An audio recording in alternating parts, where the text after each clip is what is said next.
I'm picking up on the energy of hesitation, not knowing exactly the right way to approach something, and being called to do something or to use a specific strategy or method, but feeling a little out of your element with it, like it's not completely within your grasp.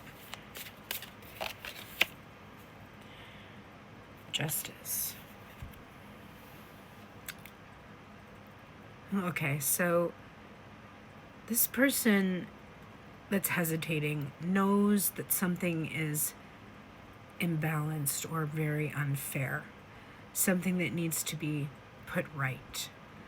And that requires motion and movement and alignment with the truth.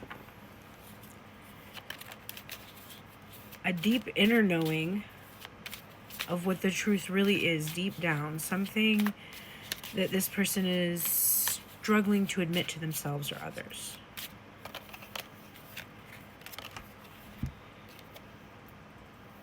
Something about union and solo magic. I sense that this person is approaching union with the energy of someone solo, when really you need to approach union with interdependence together, but individuals.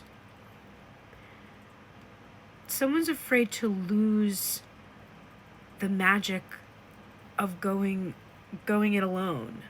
There's something empowering about putting your all into something, and it's just you out there. But in order for what it is that you create to truly reach some kind of a satisfying culmination, it seems like you need to share it.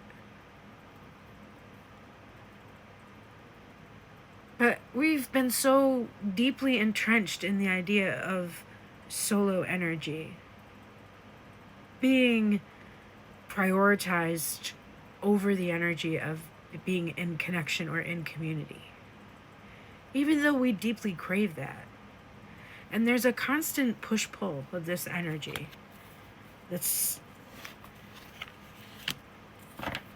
deeply embedded in the motivation behind the hesitation. I know what I want, but what will I lose if I get what I want? But what will I gain if I get what I want? And is it worth what I lose? That's the energy I'm hearing. Blueprint. Unconditional. There is a tipping point for everyone who comes into a union that is truly sacred. And that is when you embrace that interdependence is more satiating than only meeting your needs without regard to others in the connection. Interesting that this says blueprint. I just had day 1 of my Sacred Embodiment Blueprint class, the Passion Path class, and it was a culmination of something, but only because I was able to share it with others. And it went very well, and I enjoyed it, and I have another whole day of it tomorrow. And I'm looking forward to it. And this person has done a lot of solo work. And now they are looking forward to sharing it. They are. And that's what the justice is about. And they're calling on their power, this energy, the Mabudi energy, the magician, the key, or even the Hierophant. This is a doctor, so this could be an authority, Hierophant, tradition, sacred vow that is made in connection with others to be a healer. So that's the mission or purpose behind this desire to create justice. I think that you acted as a healer in some way, or you're called to, And you came to this realization through a love story.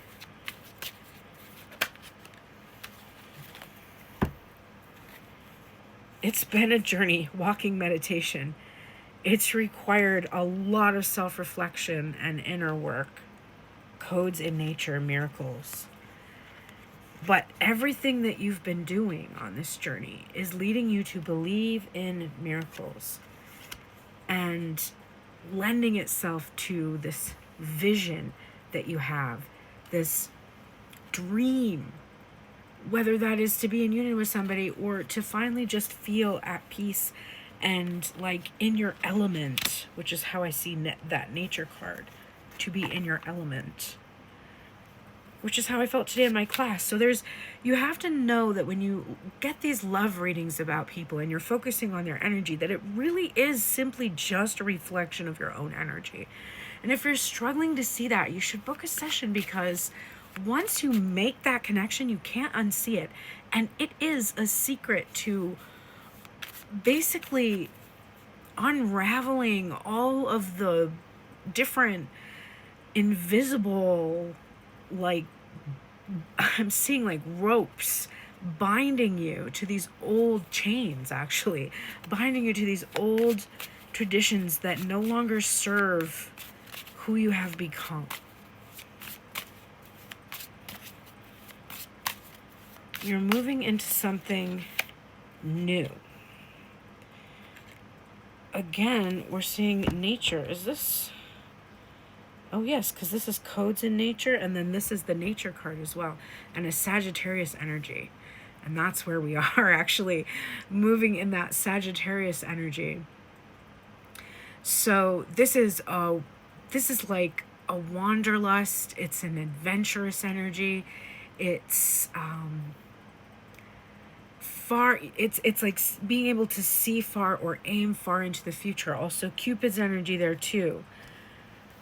Maybe love blooming.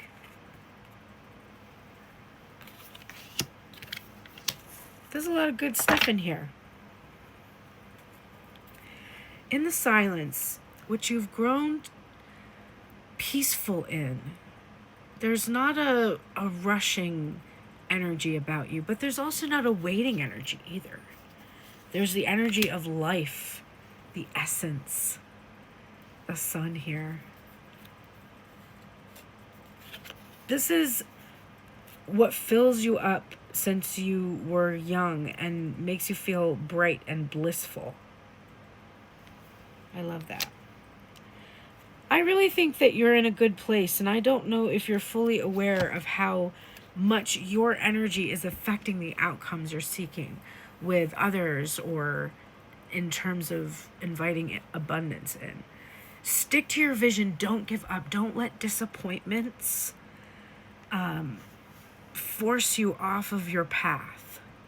Sometimes detours are necessary, and I don't think you can get this wrong. There's no wrong answers, but there is a voice, whether you call that your inner voice, the self that's living the life that you're trying to embody, gods, goddesses, whoever it is. That voice is saying, don't give up, persist, because you're onto something. You have what it takes. You have the tools. You've worked very hard. And so has the energy of this person that you are connected to, even if you don't know exactly who that is. And embrace that. There are many people who comment that, they know that this is the person for them. I love the confidence, but detach just in case. Not because you doubt the power that you have to create the vision that you want, but because your eyes might be opened to a different vision that stemmed from what you thought you wanted. And that's important to remember. So, very exciting. I love it.